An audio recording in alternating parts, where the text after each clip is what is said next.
You are done. You're exhausted. Your job is beasting you.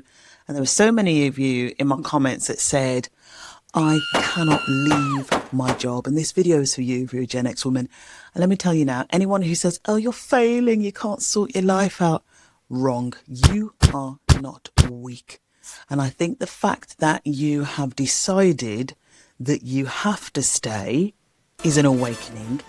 And I really wanted to talk today about how powerful that can be. I speak to a lot of Gen X women who want to step into their power, who want to really line up and really kick the backside off their next chapter. And the way I'm looking at it is from all sorts of different directions. So from the comments that you left me on Gen X Women Are Done, from some of the energy that is coming from this brilliant Instagram account. I mean, I just found it the other day. I wanted to show it you, Daily Kelly. And this kitty has got it sorted. And this is kind of the energy that I want to bring to this video, really. I think first of all, the thing is around like protecting your mindset. Like I used to work, when I worked as a contractor, there was I was a secretary. I think I was the head. I was the secretary to the head of Africa, India, Middle East.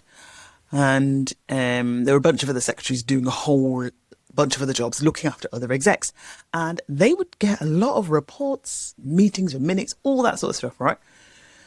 And some of them would take that work home, and I'd be looking at them. I was on a contract, a maternity contract. It was 3 months. And they were taking work home, and I was like, and they'd be like, oh, I wait till the weekend, and I've come back in, and the work still seems to pile up. What? Even though I kind of felt like, should I be doing that thing as well, taking that work home? But then I was like, well, no, because when am I going to get to have my joy time? And I very quickly realized I don't have to be like them. I do not have to be like them. I need to protect my peace. And around hours, working hours, I think there's something to be said for boundaries. It is hard to say no. And I've got 18 ways to say no, guilt-free ways to say no, linked in the description. Because I think if you don't have the words to be able to go when your boss is saying, hey, would you like to take on this extra project? It's a brand new project. It's very prestigious. And it would mean that actually you kind of got to shoehorn it in with your own job because we're not going to give you any extra hours. We're not really going to take any of your away any of your other duties for you to do it. And there ain't no extra pay. You'd be sitting there going, this doesn't sound like a good deal for me, right? No. What do? You say, actually, it's okay, thanks. I'm not really up for that project right now. I've got quite a lot of other things on and I don't think I'm really in the headspace. You know, like finding the way to say thanks but no thanks is a big deal, but it really saves your life. Daily Kelly's energy has got it so good because clock in, just do your stuff, get your coffee, arrange your desk, do the emails, sit in the meeting like pretending you know what's going on in the meeting. You don't have to contribute to the meeting. I remember feeling the pressure of sitting in some meetings, I've got to say something, everybody else is saying something, I've got to say something. I want people to know nothing because I'm not saying anything. And I was like, no, hell no, I don't want to even be in this meeting anyway. I have to be because I'm a manager, but if I've got nothing to say, just don't say anything.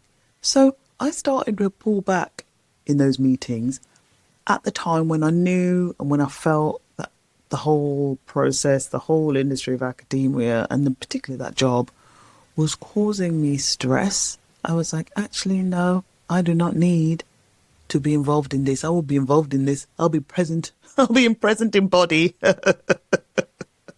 But nothing else. And of course, there's a whole thing around gossip, office, politics and gossip. Everybody wants to spill the tea on everybody else. Everyone wants to know who you are, what you're about. If you don't want to give up the information or say like you've been in the job 5-10 years, everybody knows about you, but then you start pulling back. People are going to talk. They're going to be, oh, what's wrong with her? You know, what's wrong with Marv? Oh, why is she being so quiet? Let them talk. I always say, let them. Very, very much Mel Robbins energy. If you don't want to divulge anymore, that's fine. If you don't want to go to the lunchroom anymore, that's fine. If you don't want to go out for work drinks anymore after work, any parties, that's fine. Extricate yourself from all the ins and outs and all the bibblings. It is going to it's going to control your peace. And it's another way of getting that control back, bringing your mindset out of the mire, out of the work mire that is making you feel exhausted, and bringing it back to you and centering yourself. And it's the best thing. It's the best feeling when you don't get involved in the BS. and keep an eye on it. Because you know when something big happens and Tracy from accounts is like, oh, you want to meet and talk about this? This is really stressing me out. This is really stressing me out. Do not let those little unguarded moments catch you, because you need to protect your peace. You need to bring the shutters down on the nonsense to keep blocking work out. For me, it was one of the best things I ever did. And in all of this, when you're saying no and you are pulling yourself back from colleagues, stay professional. You've been in the job 5, 10, 20 years, maybe 30 years. You always had professional integrity. Maintain the professional integrity, because you know what you want? You want the appraisals to come along and you get the pat on the back and you get the good marks in the appraisal, and you make sure you say something like, maybe I've got a training need here, so they can write something down on the appraisal for you to do, because that's what they want. They want to feel like they're pushing you up a development road. They're pushing you towards a goal. Even if you don't really care about the goal, it doesn't matter. Just make sure that you are keeping your professional integrity uppermost, so no one's got anything to say about you. No one can hold you to account for anything, but you are still doing your job, clocking in and out on time. You are taking your lunch breaks fully. You are not taking work home.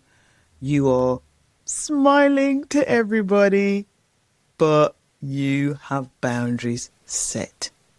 And as a Gen X woman who needs to stay in her job, you have fixed your mindset. The next step really is even more important than the mindset. It is about protecting yourself. And the way you go about protecting yourself is just making sure that, particularly if you feel you are in a work environment where you are being harassed, where you're being victimized, or you feel, because your intuition is something that you need to hold on to. If your intuition, you feel like something's coming, you hear of redundancies, layoffs in other departments, you feel like something's coming down the track, protect yourself.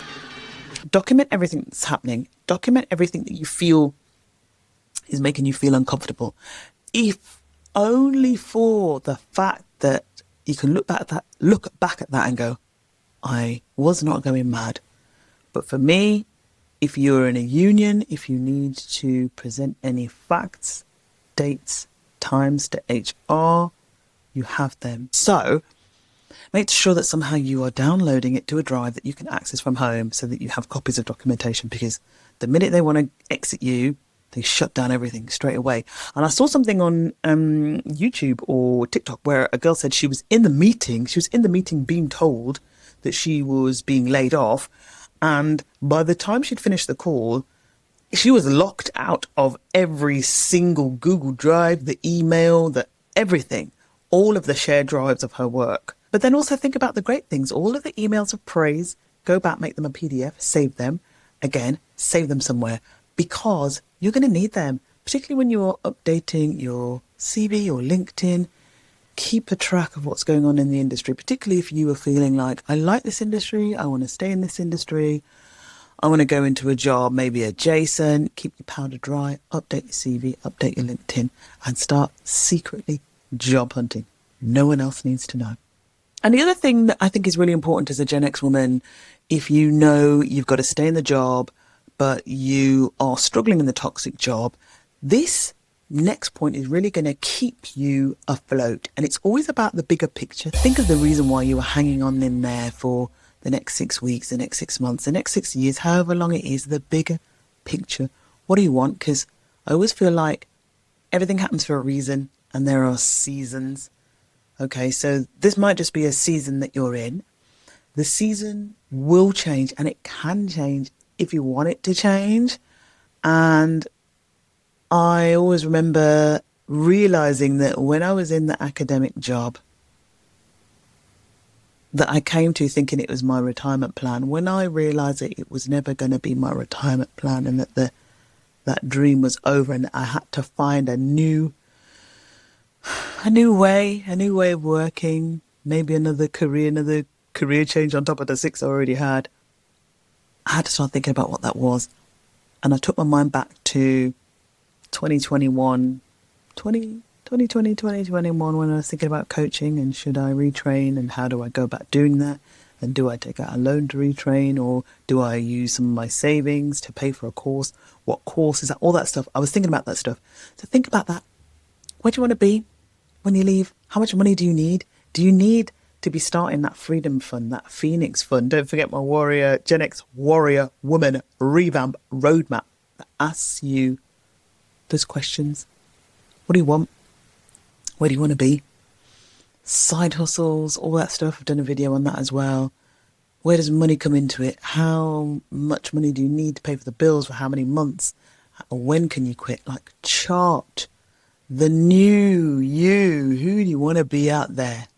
And to me, and where we are in this world of YouTube and women making money online and building businesses online, and us being able to harness the brilliance that we have in our brains and sharing what we know and helping other women, I think the whole hang up that society has on aging women is a total load of BS.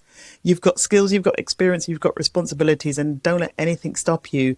This is your time, girl. And you're a Gen X woman, you're a warrior woman from the warrior generation. Honestly, walking out on your terms is going to be a triumph. You're going to make it. YouTube wants you to go and check out this video over there. So I'll see you over there. Thanks for watching, and I'll see you very soon.